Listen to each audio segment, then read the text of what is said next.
So this is election season. All over the country, politicians are running for office and they're asking women to vote for them. They want our support when it's time to vote, but before we cast our votes for any candidate, we want to know whether they will support women's rights, including the right to abortion and women's access to health care services. The Republican Party is openly running on a program to strip women of our rights.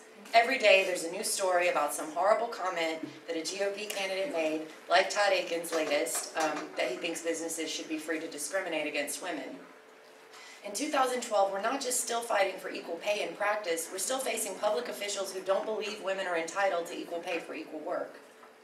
But simply voting for Democratic Party candidates is no guarantee that our rights will be protected.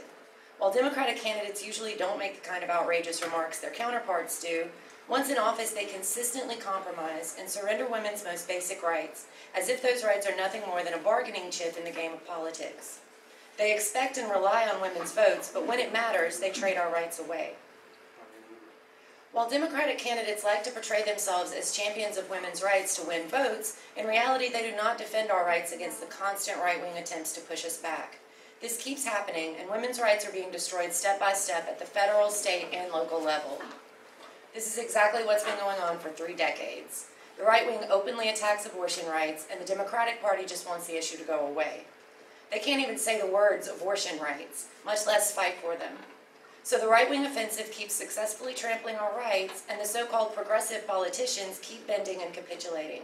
If this continues, soon we'll have no rights left. So why would women support any politician who won't pledge to aggressively defend women's rights at a time when those rights are under attack like never before? That's why Word and our allies are challenging every politician in the country with one direct question. Will they or won't they sign the Women's Rights Pledge? The Women's Rights Pledge is very simple. It says, I pledge to never vote for any legislation that limits or restricts women's right to abortion or attempts to circumvent women's full access to health care.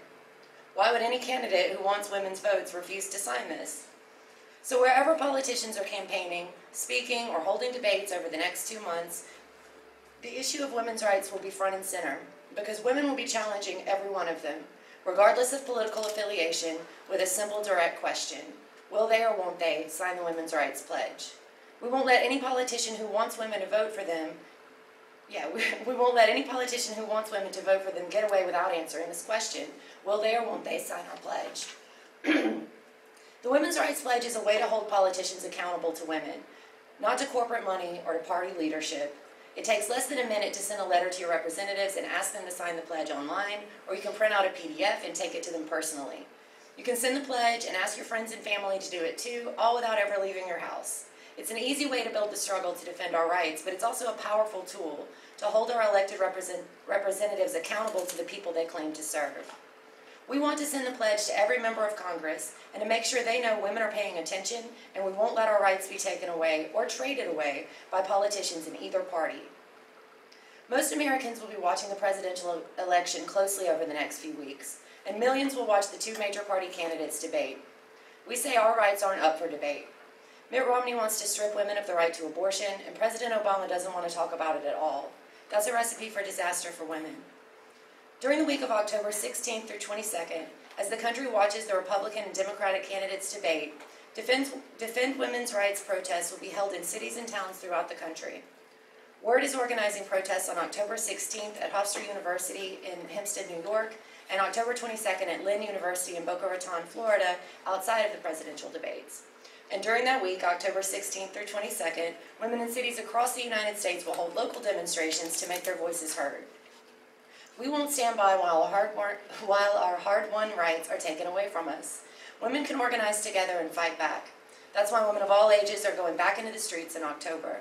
Here in LA, we'll have a rally at Wilshire and Western on Saturday, October 20th at 1 p.m.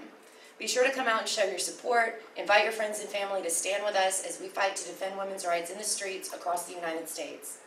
LA organizers have made some awesome posters and flyers that you can take with you to help spread the word.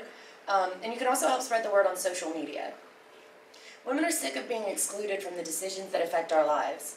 As the candidates debate domestic and foreign policy for an audience of millions, we'll be out in the streets to demand full abortion rights, an end to budget cuts, access to health care, child care, and maternity leave, equal pay, and more.